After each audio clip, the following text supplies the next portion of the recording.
So today's talk will be by Professor Bjørn Ramberg from the University of Oslo. Professor Ramberg has a long-lasting interest in topics around pragmatism and hermeneutics, and today he will talk about two ways how to see philosophy or how to do philosophy.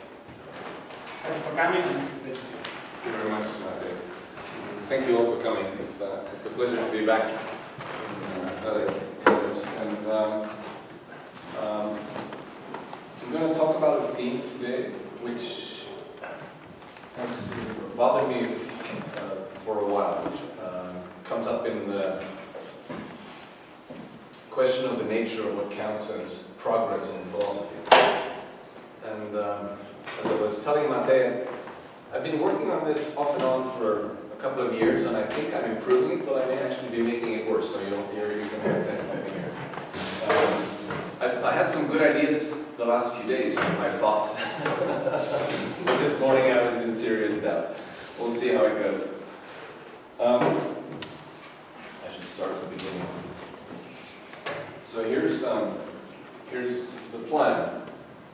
I'm going to begin by talking about briefly about Susan Wolf, and then I move on in part 2, which is probably the longest part, to talk a bit about knowledge and the question of progress.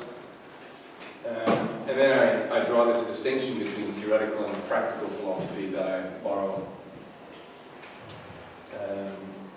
from fellow pragmatists. And then I look at an argument of Herman Coppen's, a colleague of mine, who we've sort of been discussing this issue of what progress could possibly be in philosophy.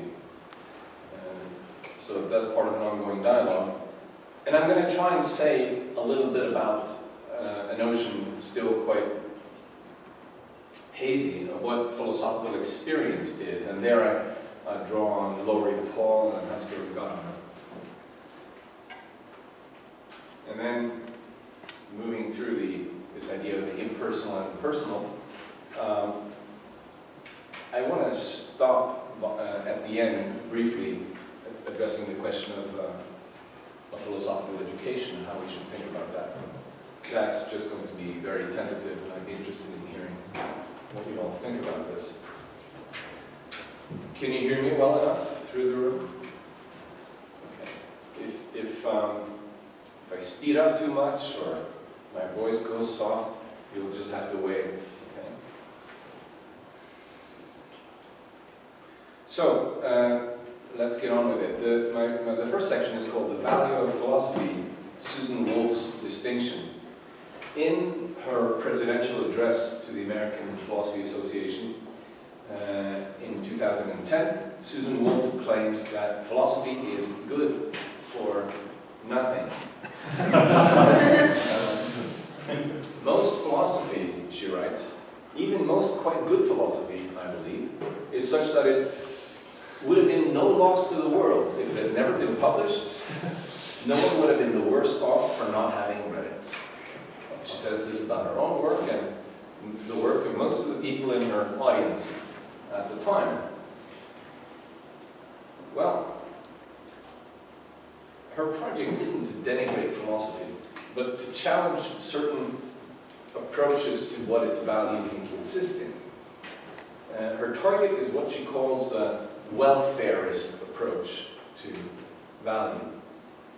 That something has value insofar as it is of benefit to a experiencing subject. There must be someone who benefits from it for there to be value.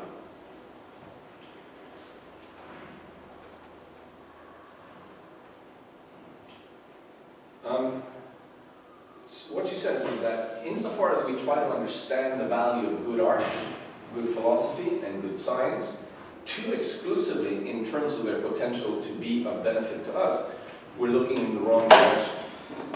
So the claim isn't that philosophy and art do not benefit us. They do, but their value is not explained by the fact that they benefit us. The explanation, she claims, must run in the other direction. Philosophy, insofar as It benefits us, it does so because it has value. So she goes on to say, if we understand the world as containing objects and opportunities for experience that are of value in themselves, then we may think of our lives as better, as more fortunate, insofar as we're able to be in appreciative touch with some of the most valuable of these. She mounts resistance to what she calls the welfarist approach to the significance of excellent things in human life, such as art, such as philosophy, maybe. Woolf suggests that we need to make a distinction that's going to increase the space in which to think about value. Many of us, most of us perhaps, are driven to this welfarist approach, explaining value in terms of benefit to receiving subjects, because the alternative, that things have value in themselves, seems to drive us into a Platonist conception, a kind of metaphysical realism about value, or, as Woolf points out, Moorian intuitionism, that the value is just there somehow. And that, for many of us, is a hard thing to swallow. So we fall back on thinking of value in welfarist terms. But there is, says Woolf, an alternative conception of value which becomes apparent if we pry apart two senses of something's being good for us. And that's what you have here. Something is good for us in the sense that its value depends essentially on the existence of subjects who are at least in principle capable of appreciating it. That's okay. So for instance, if the universe was cold, no living beings in it, it wouldn't do any further damage to that universe if the Louvre was destroyed, for instance. She says that's a sound intuition that she endorses. So in that sense, value does depend on us. There must be some being capable of recognizing value. But she emphasizes our being capable of appreciating value is not equivalent to our being capable of benefiting from it. It's not the same thing. You can't reduce the ability to appreciate value to your benefiting from it. Woolf contents herself with arguments against the adequacy of the welfarist view and with opening the space for an alternative conception, an alternative to the welfarist versus Platonist dichotomy. And she draws some implications of this non-welfarist, non-Platonic conception that she favors. But she regrets, as she says, having no answers to the excellent question of what it might be that is so good about beauty or knowledge, if it is not to be understood in terms of its benefit to us. Okay. So she says, there is space for an alternative to Plato and Moore on the one hand, and welfarism on the welfarist approach on the other. But I don't have an answer to the question, what is so good about beauty or knowledge, if it's not to be understood in either of those two terms? That's the way to go, she says, but I leave for another day to say more about what that will amount to. So that's where I want to pick up with this question of what is how are we to think of the value of philosophy if it's not either simply a blunt, metaphysical, realistic assertion that it's good, and on the other, not reducible to some species of welfare for human beings or others. Now, to those who find it implausible that there could be an alternative to the human welfare approach that doesn't lead to a metaphysical realism of value, I don't have a lot to say. I'm just going to point out that I think that idea is no less plausible than the idea that the concept of truth is both irreducible, say to justification, and exhaustively accounted for in terms of the norms of human communicative practice. You can be an anti-reductionist about truth without committing to wholesale metaphysics of truth. I think these two positions are very similar. But that's all I'm going to do by way of arguing for the possibility. Now, I'm not going to give a general answer to Wolf's question about what good is knowledge or beauty. That would need maybe another half hour to do that. But I am going to suggest two broad lines of orientation that can be tracked and distinguished by what they at least implicitly take the value of philosophical reflection to consist in. What kind of knowledge it produces, we might say. And it seems to me that the contrast and interrelation between these two working conceptions of the value of philosophy continue to be a source of both our continuing fascination with and our endless difficulties over the question of the nature and value of philosophy. Why are there now all these seminars around about is there progress in philosophy? You don't see many of those in economics or physics. You might want them in economics, but they don't have them. In physics, you don't see them. So something is different about philosophy. Now, I'm not going to say much more about Wolf's distinction for a good while, but I hope to return to it, and I think it's going to be useful background against which to try and sort out some of the issues I want to address. Knowledge and progress. One familiar approach to the question of the value of philosophy, which about 10 years ago was championed very forcefully by Timothy Williamson in his book, The Philosophy of Philosophy, is that it provides answers to philosophical questions. That's hardly a very controversial conception. It provides answers to philosophical questions about the nature of truth, for instance. It provides knowledge through argumentation. Good argument is difficult, so there hasn't been nearly as much progress as we would have liked. Less progress than a bunch of other fields of intellectual endeavor.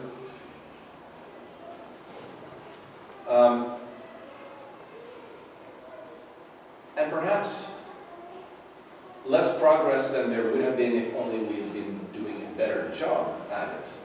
In a famous paper, Must Do Better, have any of you read this paper? Must Do Better by Timothy Williamson, published as an appendix to the monograph in 2007.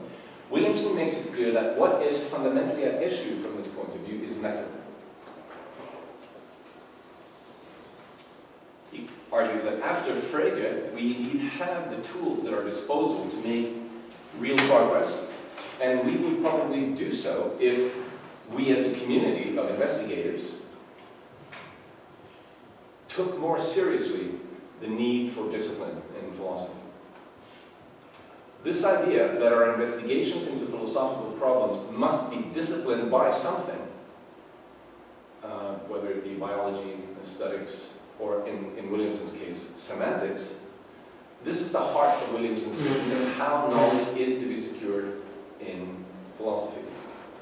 To be disciplined by X, to be disciplined by something, is not simply to pay lip service to the deliverances of that something. Everyone's a naturalist. Here's my philosophy, I want it to be compatible with the naturalist view. That's not being disciplined by biology or by naturalism. No, to be disciplined is to make a systematic, conscious effort to conform to the deliverances of X. And here's an important writer. Where such conformity is at least somewhat easier to recognize than is the answer to the original philosophical question. So, by the discipline of semantics, we might be able to make certain questions about the nature of truth, about the relation between mind and body and so on, more transparent, and argue more precisely about what possible solutions there are, and what solutions we might be able to rule out. So, if philosophy isn't self-consciously disciplined in this way, it's just people wording off at each other, says Williamson. He's quite clear on his dim view of much philosophical discourse, not just what passes for continental philosophy, but also much that passes for analytic philosophy. It fails to be disciplined. It's not explicit about the standards that are to provide that discipline, and so it becomes interminable and irresolvable. His example case is the debate about realism. Things look good with Dummett. We had a program, but the opportunity to advance by, for instance, producing an anti-realist semantic simply wasn't taken. So now, according to Williamson, this is 10 years ago, the debate between realists and anti-realists is notorious in the rest of philosophy for its lack of resolution and its lack of agreement on what would count as resolving an issue. I'm not endorsing that diagnosis, I'm just putting it forward, and it's an interesting case, and it's easy to see what Williamson's point is in terms of his historical examples. What I want to emphasize here is Williamson's view of what philosophical knowledge is.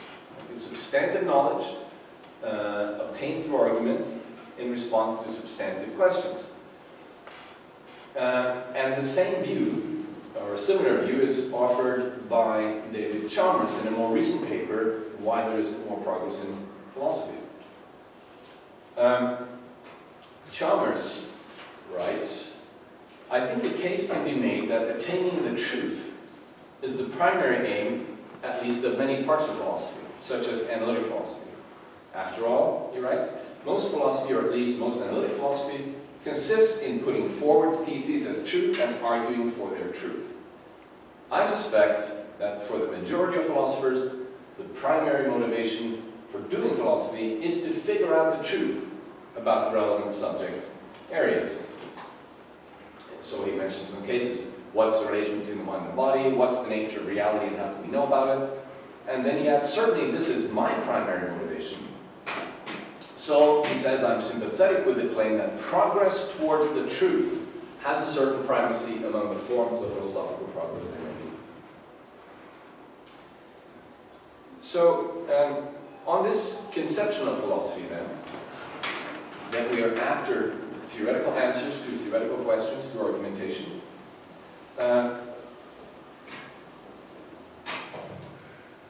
we can raise questions about progress, just as Chalmers is doing. Are we attaining knowledge of the kind on order? And in this discussion, the question is often posed as, is there a tendency to convergence, large-scale convergence among philosophers on the right answers, or convergence on any answers? On this point, Chalmers argues for what he calls a glass half-empty view. He thinks the degree of convergence in philosophy is unimpressive, certainly compared to other intellectual endeavors of knowledge-seeking, but it's not like there's no convergence, though it typically tends to be on negative questions, options left behind, and that's progress, I suppose, no longer making a certain kind of mistake, or taking a certain view seriously.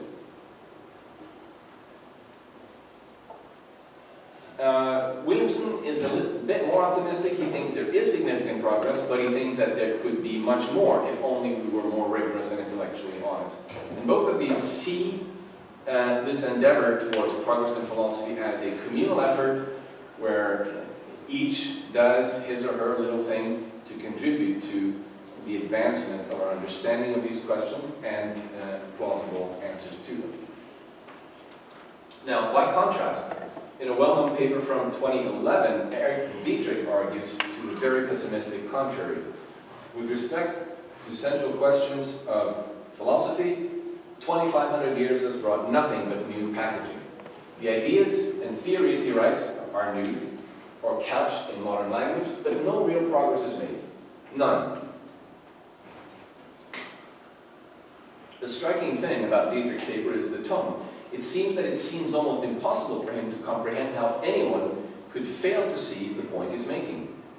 How could the obvious truth that philosophy lacks true theories, or at least lacks theories that are widely regarded as true, be denied? How could the obvious truth that philosophy never progresses be so vociferously denied? So he repeats it repeatedly. He says, very unlike any science, no part of philosophy advances. Philosophy is, except for some modernizing, exactly the same now as it has ever been. It hasn't progressed one iota. Dietrich believes that the project of theoretical philosophy as a matter of finding true answers to philosophical questions, carried on as it is today by Williamson and others, is in fact pathological, and he has a name for the pathology. It's not his name, it's a known pathology, it's called anasognosiac. It fails to acknowledge its own patent lack of any tendency to converge on the truth.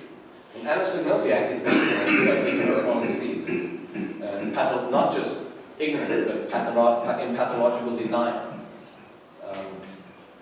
There's some interesting cases in the psychiatric literature, but I won't bother you with them. But he thinks this is the model for philosophy. Philosophy fails to see the extent to which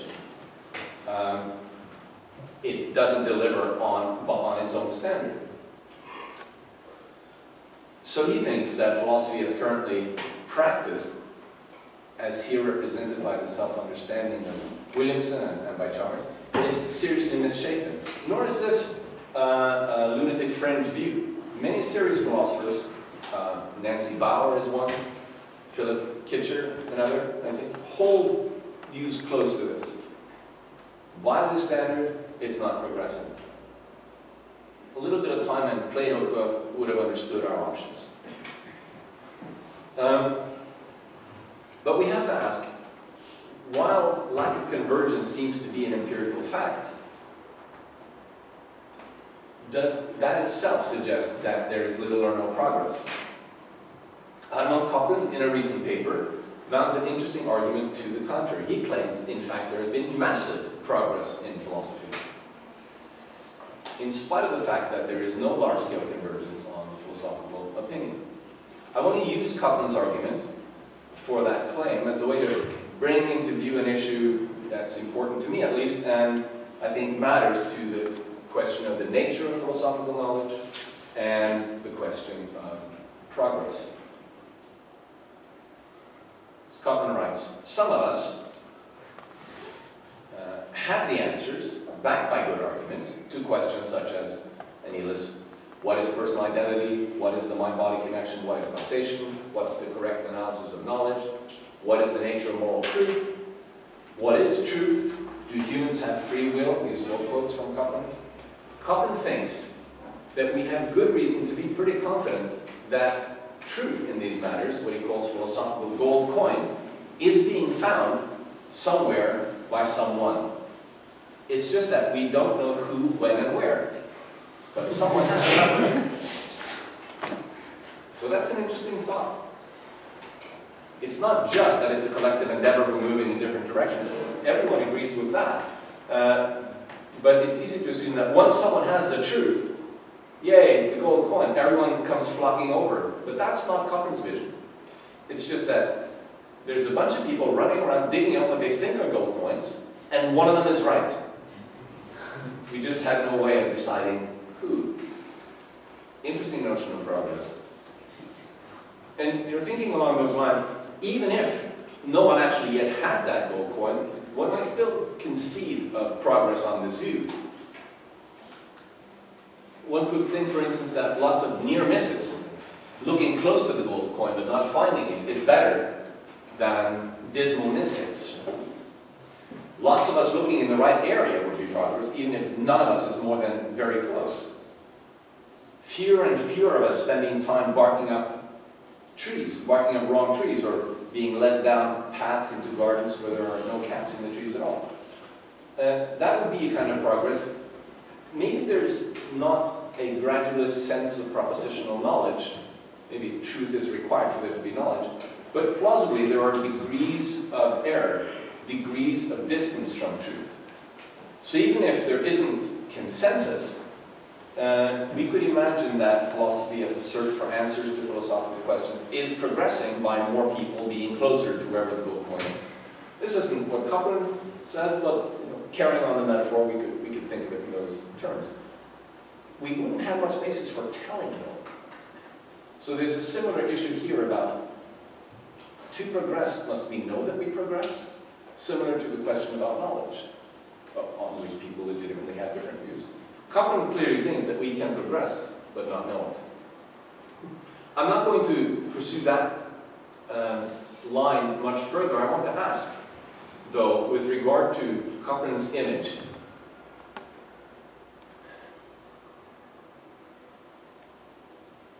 is it the case that there is an answer in logical space to philosophical questions? That's his strategy, right? If we just work hard to fill logical space, then someone has to have found the answer. But does it make sense to think that by filling logical space argumentatively, we can be sure that someone will have found the answer, even if we can't tell and continue to disagree about who it is? Towards the end of his paper, Cochrane says something which points in a different direction. He says,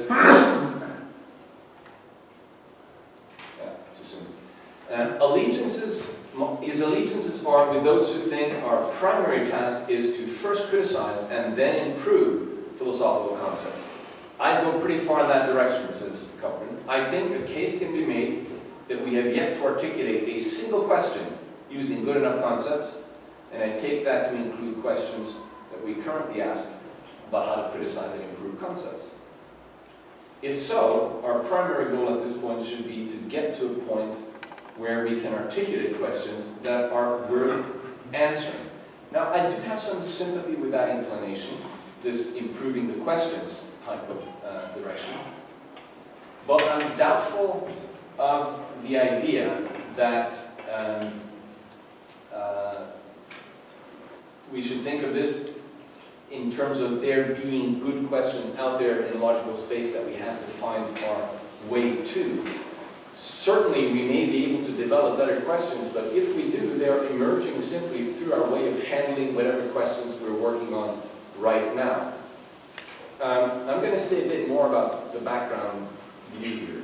I think of discursive space as a historical invention.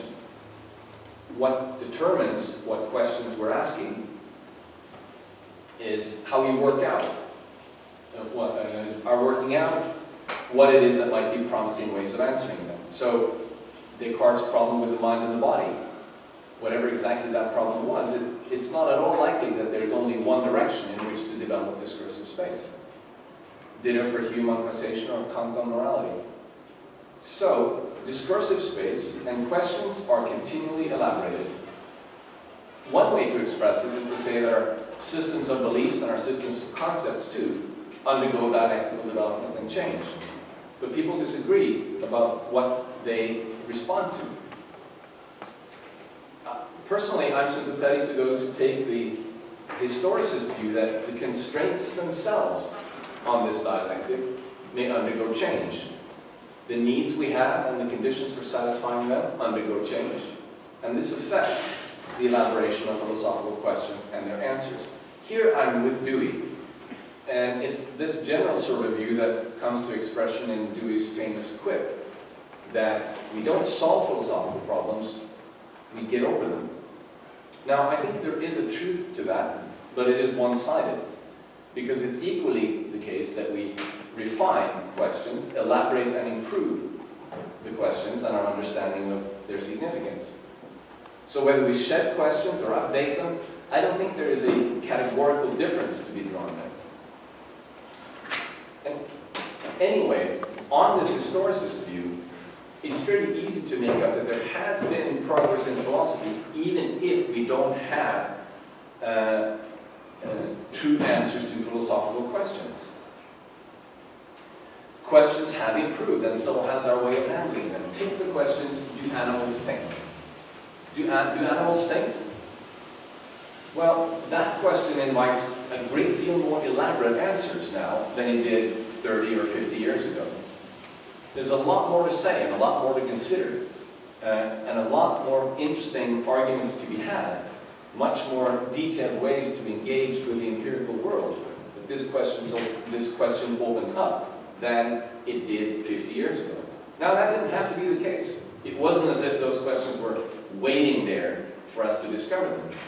But we moved in a way that allowed us to address the question, do animals think, in the complex way we do now.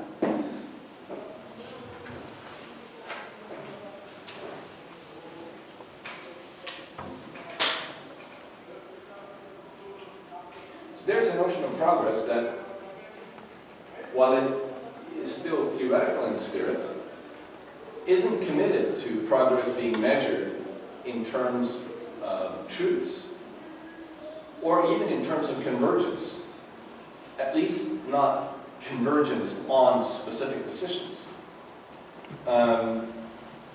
Because there's a great deal, perhaps more interesting disagreement about this question now than there was 50 years ago. But that there's more disagreement is on the view I'm proposing here, in fact, a sign of progress. There's more interesting disagreement to be had, more questions to be pursued, connected to the issue of animal thought, than we had dreamt of 30 or 50 years ago.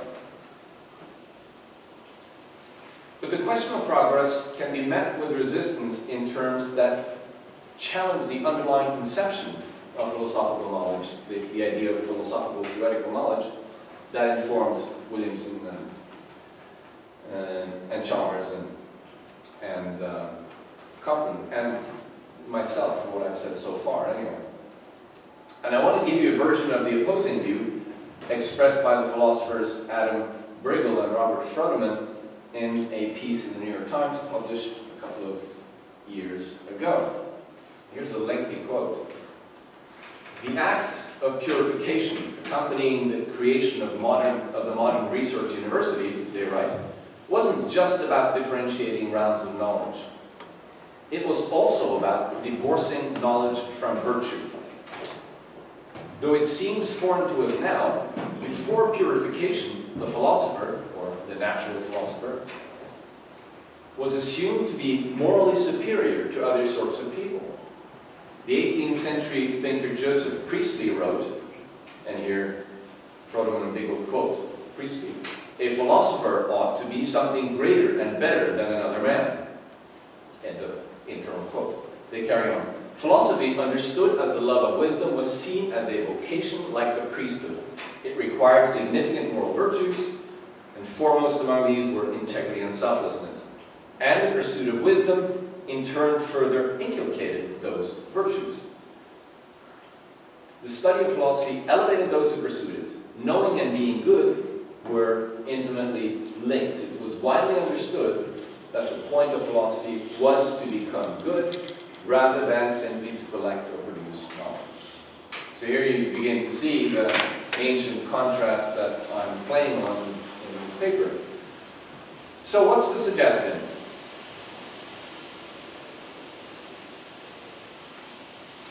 Well, the suggestion is that the problem isn't failure to gain knowledge, to make progress of the sort that Dietrich denies and Willis and Chalmers and Cochran insist on, and that I think is reasonable. The problem, rather, is that that kind of progress is the wrong measure of the value of philosophy. Philosophy is supposed to produce results beyond or other than theoretical knowledge, not incidentally, but essentially. It may be that pursuing theory has some positive effects on the pursuer, incidentally or as it happens, but that's not the issue here for them. They advance the view that philosophy is supposed by its nature to make us better. Each of us, practitioners of philosophy, should by philosophizing, become better. Okay, so I want to dwell briefly on this. Of course, for Plato, being good and having real knowledge was indistinguishable. Thus, perhaps philosophy made you good by making you knowledgeable, or made you knowledgeable by making you good. But Plato's conception of the soul, which is what underpins this link between virtue and knowledge, has lost its general appeal, for better or worse. And there are now few defenders of the knowledge equals goodness idea. There's been some fun research done on the moral behavior of moral philosophers, and they don't come out very well. So it seems clear that, and nor is that taken as a sort of an argument against the validity of pursuing moral philosophy. It just is a clear instance of the point that Frohman and Biggs made, that with purification of philosophy as a modern research discipline, the connection to virtue has been severed.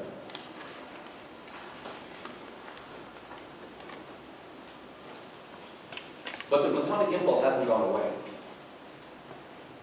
even if the Platonic notion of the soul has died out. So I move now to the third section, philosophy, theoretical and practical. And I begin there, I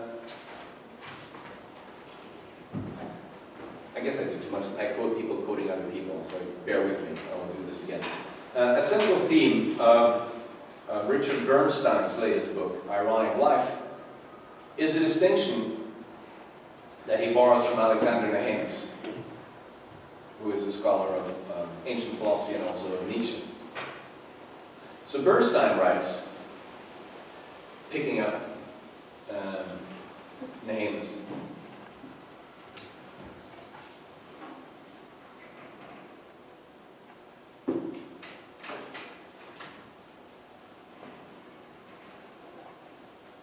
Note the title of his book, by the way, Ironic Life. Yeah. Bernstein writes, I return to a distinction introduced by Nehaemus about two different competing philosophical traditions that have their origin in Greek philosophy. He calls them a theoretical and a practical orientation. A theoretical approach is primarily concerned with comprehension, with getting things right, with presenting the strongest arguments to support one's views. Williamson. Theoretical philosophy may range over any subject matter, including ethics and politics and action. But the primary issue for a theoretical approach is always the correctness of one's claims. Nehaemus, Bernstein continues, contrasts this theoretical approach with a practical one. And what he means by practical is quite distinctive. By a practical style, he means a form of philosophizing that is primarily concerned with the art of living. Concerned with the art of living. That doesn't necessarily mean it's a theoretical description of the art of living. It could mean that, but it could be integrated in the art of living in some other way than providing a theoretical description of it. That's the thought that we want to try and squeeze to the surface. Bernstein continues, a theoretical orientation avoids personal style as much as possible.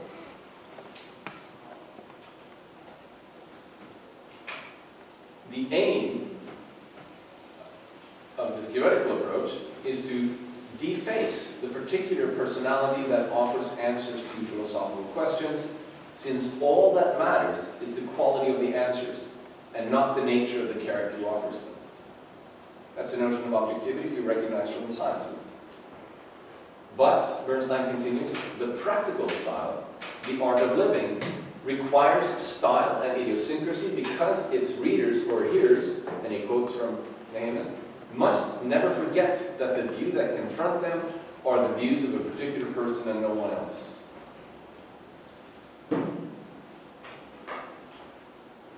You must perform your philosophizing in such a way that readers or hearers never forget that the views that confront them are the views of a particular person and no one else. And there's a notion of philosophy, Nehaemus suggests, Bernstein endorses, that in fact works with this conception of where we locate the value of philosophy. It's interesting to read Plato in this light, emphasizing the form, emphasizing the dialogues. You can abstract away from that and simply extract doctrine, or we can look at the way the particular and the individual seems to matter through very much of Plato's oeuvre, in spite of this eviction of the poets from the Republic. Let me urge to clarify. Nehaemus' distinction is quite different from the one between theoretical and practical philosophy that we are used to, and one that is entrenched, for instance, in the organizational structure of departments in Northern Europe. I don't know if it's like that here, but in Sweden and Finland, they have departments of practical philosophy and department of theoretical philosophy. But both of these fall squarely within Nehemius' notion of theoretical philosophy. It's just that the cruise in each of these units is after theory in different domains of philosophy. Okay, so that's not what the issue is. It's not action and ethics and agency versus epistemology and metaphysics. Now, what Nehemius and Bernstein call theoretical philosophy, I want to call impersonal philosophy. That's because I don't want to draw a contrast between activities that might suggest that one, but not the other, cares about correctness or truth. I think truth and correctness matters in both cases. What is salient for me about Nehemius and Bernstein's notion of theoretical philosophy is that all that matters is the quality of the answers, or perhaps indistinguishably from that, all that matters is the quality of the arguments offered.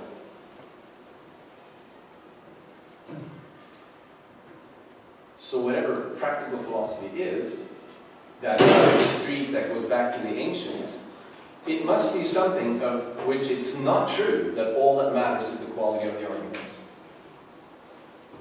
Plato said, argument is the philosopher's instrument above all. But that's not incompatible with the possibility that more matters than the quality of the arguments.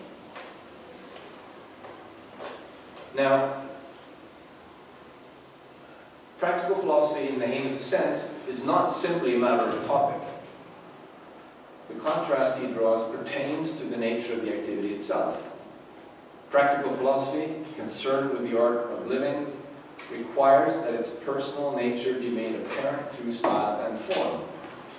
Now, the personal is not, of course, solipsistic or essentially individualistic. But what it entails is that when we engage together in practical philosophy and joint reflection concerned with the art of living, each must make herself or himself present in dialogue. Present, though, insofar as we are philosophizing, not in a way that's simply preoccupied with particulars, that is self-indulgent. And is there room there? I hope there is, between those.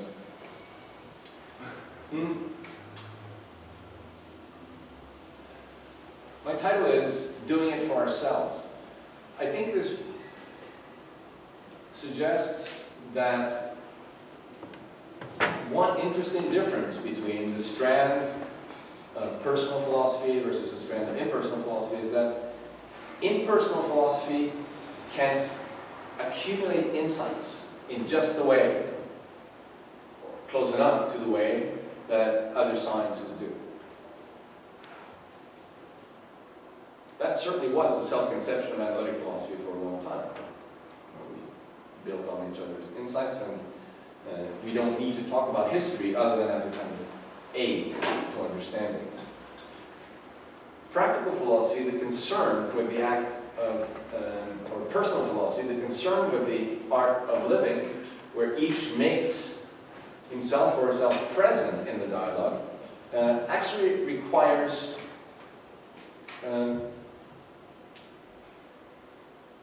participation. No one can do it for you. You can't simply learn the results of someone else's efforts, put them in your pocket, and run along. There's something about the kind of reflection that this involves that each must do for herself or himself. In the company of others, to be sure, but you can't simply ride on the efforts of others. You need to make the effort. So that's one difference, I suppose, which we can try and get into view. This personal view then suggests that there is a task of philosophy that requires something other than or more than the production of correct claims or theoretical knowledge. This is what Nehemius points to. This is what Bernstein points to. And I suggest that it is a natural thing to point to for those people who deny that there's been significant progress in theoretical philosophy. Because the natural inference after 2,500 years of no progress is stop using good public money on this stuff. Why should we put our students through this if the point is to gain knowledge and we're not gaining it? But we see, and most would accept, that the lack of convergence of the kind that would count as progress in theoretical philosophy doesn't invalidate philosophy as a discipline. So there must be something other than the pure accumulation of knowledge going on. And that's, I think, what Nahemis is trying to articulate.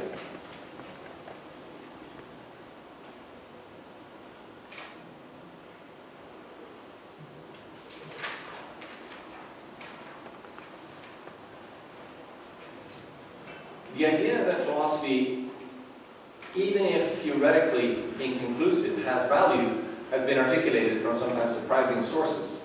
Here's Bertrand Russell, anno 1912. There are many questions, he writes, and among them those that are of the most profoundest interest to our spiritual life, which, so far as we can see, must remain insoluble to the human intellect, unless its powers become of quite a different order from what they are now. Such questions are asked by philosophy and variously answered by various philosophers. But it would seem that, whether answers be otherwise discoverable or not, the answers suggested by philosophy are none of them demonstrably true.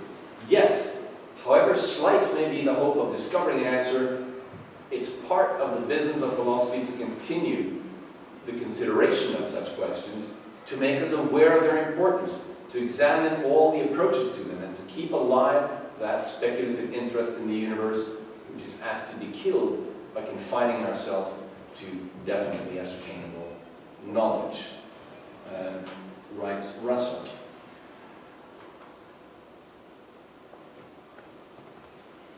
Through the greatness of the universe which philosophy contemplates, the mind is also rendered great and becomes capable of that union with the universe, which constitutes its highest good. Who would have thought Russell would ever say something like that?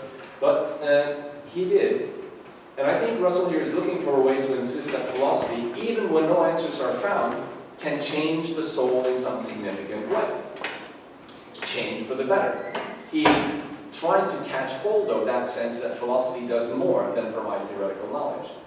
He's sensitive to the need to show that philosophy can indeed and has value, even if, perhaps even because, there is no significant progress towards theoretical knowledge. But there are some worries with Russell's strategy. One is, I think, there is a degree of, I'm not pessimistic about progress in theoretical philosophy, I think there is some. But the other is that the kind of benefit Russell speaks of, why should it, in some sense, be essential to philosophy? It could be available elsewhere. Here's the physicist Feynman in 1955, author of 6 Easy Pieces, if you know that book in physics. He writes, "The same thrill, the same awe and mystery comes again and again when we look at any question deeply enough. With more knowledge comes a deeper, more wonderful mystery, luring one on to penetrate deeper still, never concerned that the answer may prove disappointing. With pleasure and confidence we turn over each new stone to find unimagined strangeness, leading on to more wonderful questions and mysteries. Certainly a grand adventure." Says Feynman, but that's physics. So why do we need philosophy if we can get that sense of wonder in other ways? What's special to philosophy?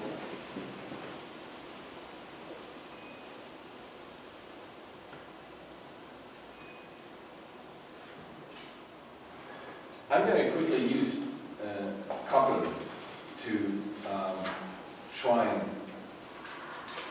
suggest, closely suggesting a picture of what this, how we might think of this personal aspect of philosophizing. So here's one argument for progress that Coupling gives.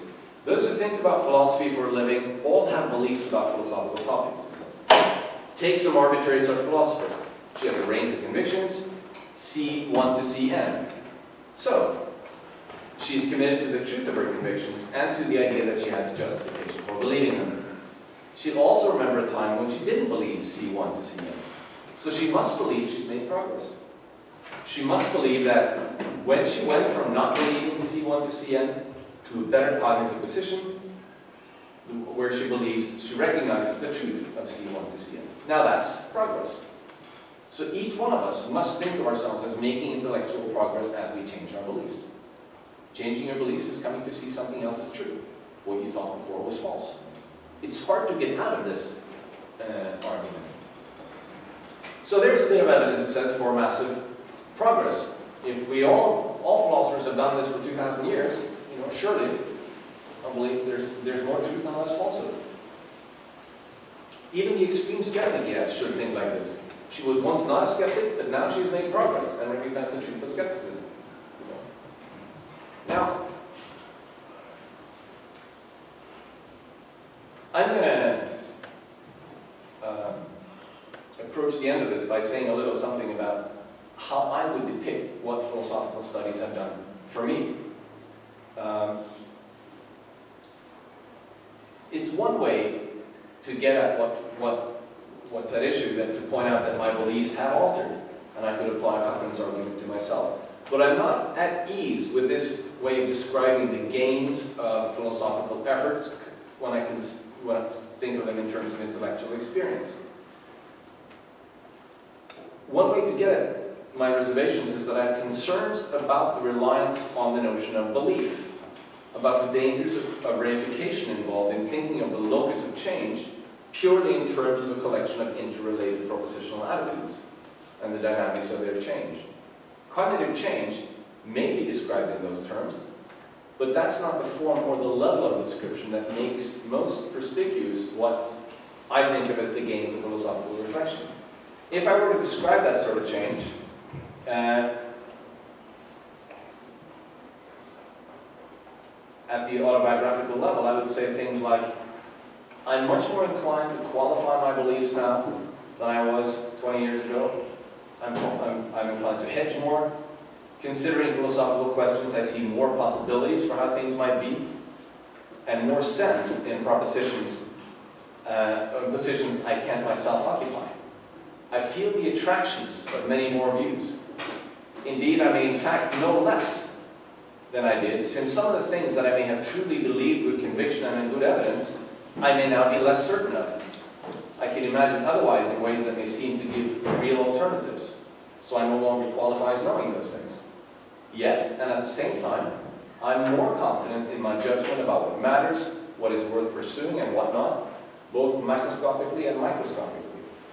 So even when that sense of confidence is not backed up by argumentation, I would, here now, consider, with argumentation that I would consider conclusive, I still have more confidence in the compass of the soul that suggests intellectual direction. What questions to engage, what to leave alone, than I did have as a fledgling philosopher. So I would say my intellectual judgment is better than it was. And that's real progress, real autobiographical progress, but I can't cash it out in terms of a gain in theoretical truth. I've been changed, but not by knowing more, in the propositional sense. Some of us would say there's still a kind of knowledge that's play here, maybe, but if so, it can't be cashed out in terms of justifying true belief. So I would say this is the claim. Becoming intellectual experience in this sense is worthwhile, and it is not reducible to acquiring theoretical knowledge. And it is something that philosophical reflection may bring about, even if it doesn't increase substantive knowledge of the kind that Williams and Chalmers and Copeland take to be the hallmark of progress. I'm running out of time pretty much, huh? Yeah, about 10 minutes. Okay. Now, we can talk about intellectual experience. I'd announced I would say some things about Valdemar and Paul, but I can get back to that. What I think I don't want to skip is something about how we should think of ourselves as educators in philosophy. What is it we do, and how should we convey this double nature of what philosophy is? Of course, one must be very careful about making normative pronouncements of this sort. I think the varieties of ways of doing philosophy is one of its great strengths. But I do think that we want to find ways of conveying that there is a difference between the effort to learn truths and how they are produced in the way, for instance, we do in mathematics, in the way we do in biology and physics, and the way we engage with material in philosophy. And I wanted to draw in Susan Wolf's notion of recognizing value. There is, I think, a value to be recognized in philosophical reflection that isn't equivalent to learning new truths, or learning how to prove new truths, or learning how to avoid certain errors. And it has to do, I think, with appreciating the value of perspectives. It's tempting here to fall back on a welfarist view and say many perspectives is good for us because it makes us better at handling questions and so on, but I want to resist that, and I want to use Wolf to say there is a sheer value in learning to become sensitive to, develop a taste for the attraction of a range of different perspectives on life. It's what opens up to us the richness and possibilities of human existence. And philosophy can do that for us, I think, more when we keep the personal dimension not just in view, but we're able to bring that into the way we carry out our philosophical dialogues, because it reminds us of the fact that more is at stake in this reflection than simply avoiding error or providing the correct answers to philosophical questions. I'm hoping that you'll have some good suggestions for how we can do this in practice, but I'll leave that to you to come up with. Thank you for listening.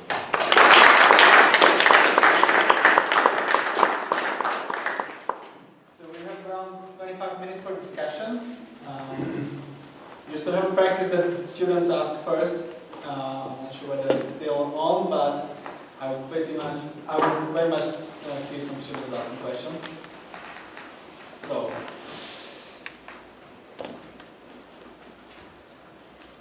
if now are there any questions from these two rows? You must learn to cherish silence. You must just learn to appreciate a long silence. Okay, so this is a tricky issue, of course. I think is that it's somehow presupposed that there is a single thing referred to by the term philosophy. Of course, we might as well think that the term is hugely ambiguous. That there are various kinds of philosophy which have little to do with each other. But okay, let's pretend this is not the case. Toward the end of the talk, you said that philosophy hasn't brought you any new knowledge in the sense of new justified true beliefs that you would acquire. Is that right? No, I didn't say that, but I said whatever it has done for me that I would hold up as essential to the way it has, as it were, altered my soul, can't be reduced to acquiring new knowledge. And I held up the possibility that, in fact, one effect is that I've lost knowledge. Not forgotten, but come to see and experience as actual alternative positions, views whose attraction I couldn't feel before, so that I may have beliefs that are less certain. And even if those beliefs are true, they no longer qualify as knowledge because I'm not capable of ruling out relevant alternatives any longer. Oh, I see. And I think of that as a manifestation of possible gain. One way to put it is makes you less dogmatic, perhaps. Okay. Whether I misunderstood you because I wondered whether this might be the case that you haven't gained any new knowledge or by studying or. But I think the focus on knowledge and on answering the problems of philosophy, which we find very clearly in Williamson, in Chalmers, and in a great deal of work in that tradition, is fair enough. And I think with Williamson, I think there is some progress on certain issues. But I think, I think posing the question, what is the relation between mind and body? And as if there is a specific answer to that question, I see no point in that. Right? It's just a placeholder for a number of issues.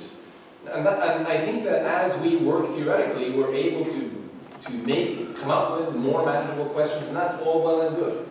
But I do think there is a dimension of effect of philosophy, picking up on the ancient tradition, that can't be characterized simply in terms of better questions, better answers, true answers, smaller errors, but that have to do with habits of mind that are, as it were, at a higher level, that have to do with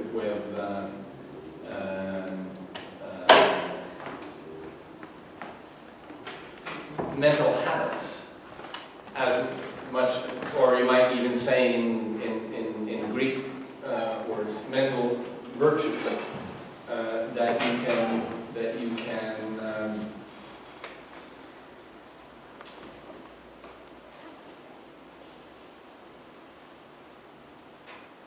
work towards and bring out, even if the view were true that we don't make progress in theoretical terms at all. Okay. Well, personally, it seems to me that why I started to do philosophy was that I was just curious to know, well, maybe in general, as Wilfried put it, how things in the broadest sense of the word hang together in the broadest sense of the word. Especially, I was interested in how language works. And I think I learned a lot of things about this. I'm not sure I'm able to claim that I have become more virtuous. I imagine you become more cognitively virtuous, you become more discerning probably. Here's one way to think about it. Look, there are many different approaches and many interesting and rich approaches to the phenomenon of linguistic communication. Yeah, that's true. And if we ask, what is the nature of linguistic communication? Do we expect that one of these stories is going to be the right answer?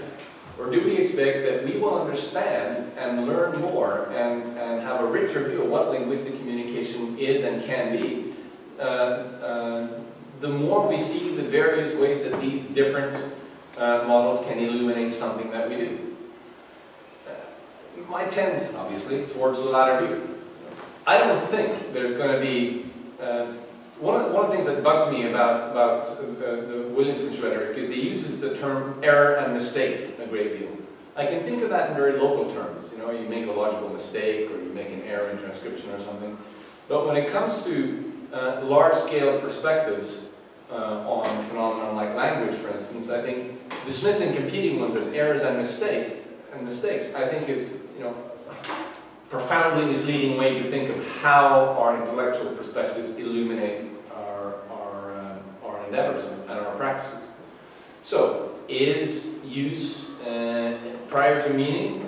Well, yeah, probably if you look at it this way and this way and this way and this way. Is it possible to think of languages along other idealizations where you reify meaning? Yeah, maybe that will illuminate certain aspects also. Maybe. Wilfried Sellers' question points in a direction, but no one thinks there is an answer to the question how things in the general sense hang together, right?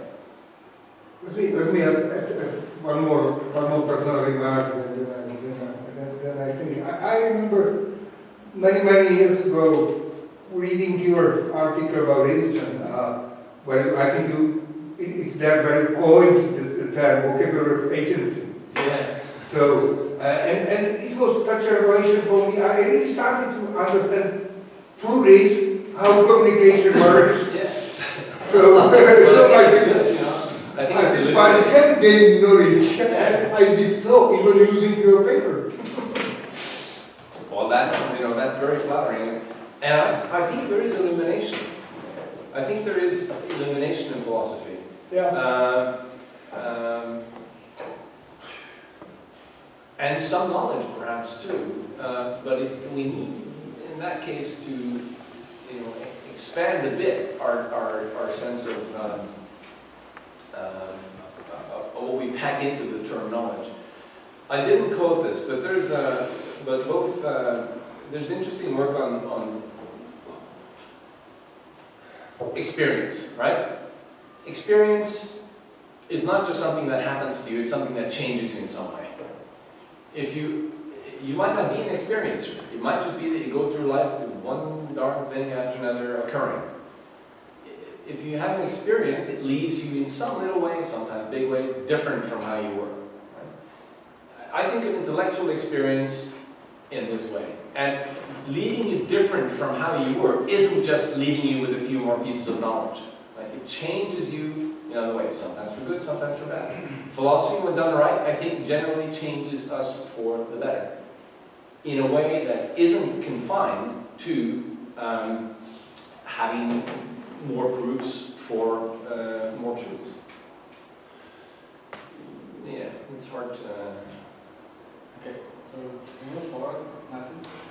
Thank you for your excellent talk. I have one question.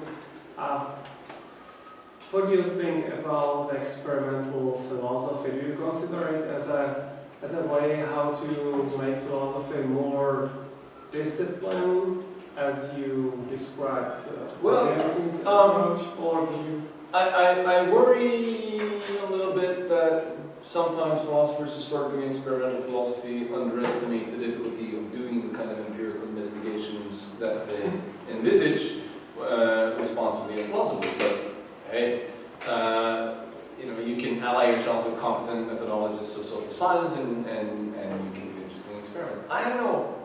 I am a pluralist about philosophy, but I'm not content to rest with with the idea that philosophy is just a label for whatever people who call themselves philosophers do. I think that there are unifying family relations of some kind. Experimental philosophy, I think, like neuroscience, a lot of it's crap, but some of it's really interesting. But it may be harder to do than some of the early experimentalists thought. And I think what they tell us is something about people's intuitions and how they use words and so on. That can be interesting to know. I don't see how it decides important philosophical issues. Thank you. I enjoyed your talk a lot. I was thinking that maybe it would be nice to say that there is progress in philosophy, but at the same time there is no progress at all, that both views actually go together. And what do you think about using Kuhn's,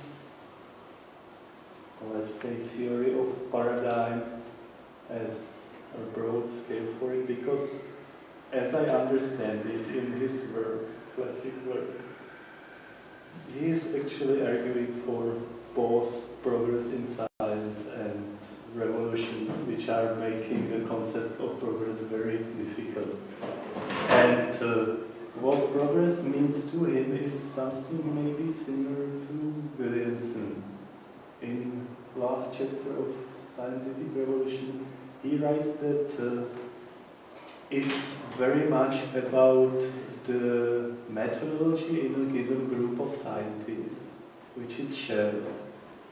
And at the beginning there is framing of a research question. The community shares what is in stake, and there are some tools, either epistemological or technical, how to tackle this issue. So they go along some lines, and in this sense they are really making the progress. But there is not any universalist conception of this progress, because some revolution may come later, another tradition will take the first, will take the upper hand, and it can be totally changed what's the most important part of this scientific or philosophical field and so on. So I think that we can always tell both stories. I think that's right, and different, as it were, timescales in different fields. Now, I think there are some areas where it's quite easy to point to substantive progress over time. And if you think of philosophical logic, it's not philosophy, but related to logic, think of mathematics, it just seems hard to dispute, to me anyway, that there's fairly massive progress. We know a lot more. We know more about the limitations of certain tools and so on. And yet there are competing conceptions of what it is we're doing when we're doing logic, and that's really interesting. I think that's progress too, in that it gives us a richer discursive space in which to place our understanding of what logic is, even if we're undecided, right? Paradigms, I think, can do the same thing. If one paradigm just kind of comes in and shoves away the next, then you have no progress. But if a paradigm adds to the furniture of the intellectual landscape we're operating in, so that while we leave a paradigm behind, but it's still a semantic resource for us, still a kind of space of orientation that we can situate ourselves in relation to, even if negatively, then it contributes to progress, even where it's not linear. So I guess I think of philosophy as fundamentally contributing to making more of ourselves intellectually by allowing us to tell ever more refined stories. And as I didn't mention this, but there's a book by Adrian Moore, an Oxford philosopher, on metaphysics, which is a good example, I think, of where you bring the theoretical and the personal and the impersonal together.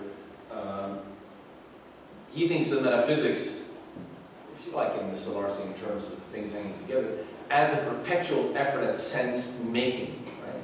It's not there to be described, it's brought into being by our metaphysical imagination and our work. It can be stringent, academic, argumentative work, but something comes into being, a richer landscape in terms of which we can situate ourselves intellectually. And what's Susan Wolf got to do with this? Well, her insistence that it doesn't have to be good for us in the welfarist sense, nor do we have to think that we are uncovering Plato's ideas. We can simply appreciate the value of richer perspectives in which to navigate and narrate sense of our own lives and of the philosophical, complex philosophical landscape that we're building. And I think this has something to do with education, because we want to instill a taste and a sense of that enrichment, right, in ourselves and in our students. And we don't do that simply by teaching argumentation. We can only do that by, I think, somehow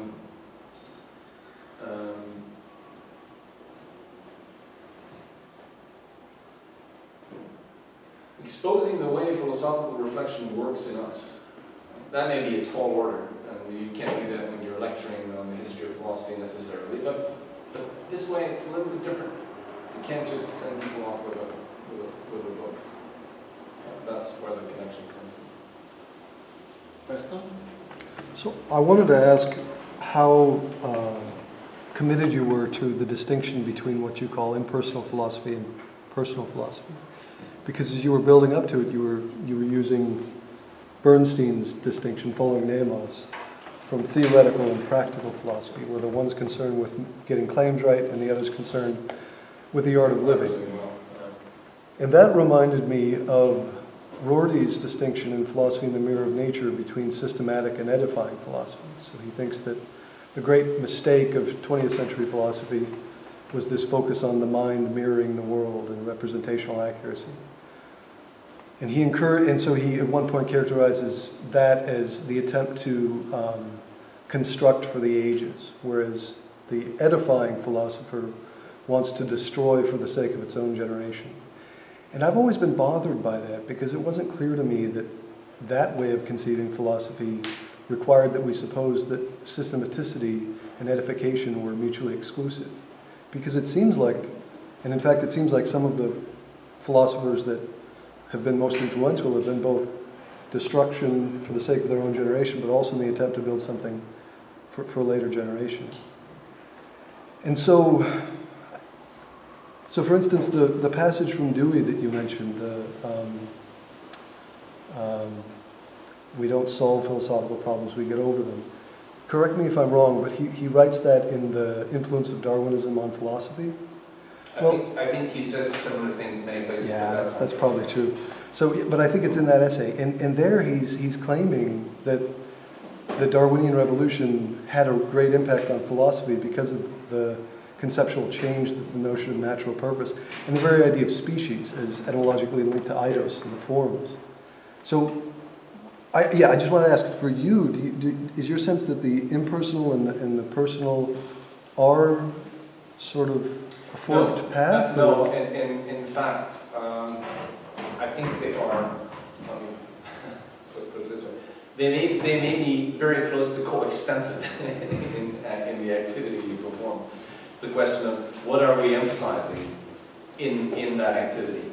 And how you describe what you're doing affects, of course, how you do it and your sense of what you're doing and so on. And so what I want to hold on to is the idea that it's a good idea, it's important to remember that when we do philosophy, or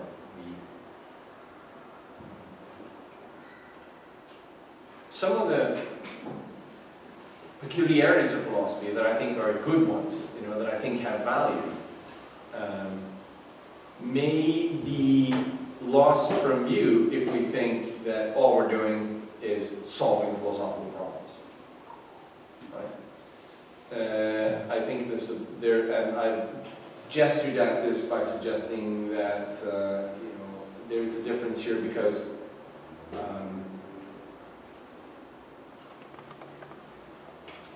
you need to be personally engaged in a way that perhaps you don't need to be in science to take part in this progress when it comes to philosophy. It's not just about getting theoretical answers to theoretical questions. Yeah. But and Rorty himself actually went, he thought those distinctions in Mirror of Nature, they were pretty crude and in some ways misleading because it's not so much about doing different things, it's about seeing what you do in slightly different terms. And in fact, you can be what Rorty describes as a therapeutic philosopher in a theoretical way. Right? You can just be a debunker. Your whole effort can be geared at dismantling, redescribing, deconstructing. In fact, it was a theoretical agenda for a long time, I think, in some places, to deconstruct this, that, and the other thing. Well, it's a form of therapeutic philosophy, but it's not very personal. So we have time for one short question. Just very short. Yeah. So there is a possibility of suggesting that philosophy might have a therapeutic role, Wittgenstein sort of idea. So maybe somebody could propose that there is a lot more puzzlement to be removed in philosophy than knowledge to be found. So what would you say about this? Well, it can be connected to the personal side because the therapeutic aspect of philosophy is obviously the personal side. Right. Well, I think that I'm with Gadamer there. I think that philosophy works its most important work by making more puzzlement and opening more questions Wittgenstein, I think, is very much of two minds on this. He's alleged not to have read a great deal of history of philosophy, I don't know whether that's true or not, but one person he did read avidly was Kierkegaard, right? And Kierkegaard's conception of philosophy is very clear. It's expressed in many different places. One place, I think my favorite story is from Concluding Unscientific Postscript, written by the pseudonym Johannes Climacus. Concluding Unscientific Postscript is a very big book, right? And even though it's just a postscript. And how did Johannes Climacus come to write this big book? Well, he tells his story. He was sitting around in the park looking at all the technical wonders of 1840s Copenhagen. Life was so smooth, so comfortable, so easy. There seemed to him only one thing left to do, and that was to make life more difficult for people. That was something that no one did. So he sets out to do that. Okay? Friction. Opening up questions where questions weren't asked, because that is what allows perspectives to evolve, and in contrast to other perspectives. Asking opening questions is the hardest thing. Anyone who's tried to write a philosophy paper will know this, right? Guiding question that gives you fuel for a perspective that allows you to distinguish two different ways of looking at something that you hadn't seen as different before. It's that kind of intellectual enrichment that I think philosophy is very much about. And it doesn't perhaps produce more knowledge directly, but it does produce a lot more options. And pure, valuable richness, right? That is what intellectual experience is, to have that richness at your disposal and using it in your life. On that note. Okay, so I guess we run out of time, so thank you once more for the lecture. Thank you so much.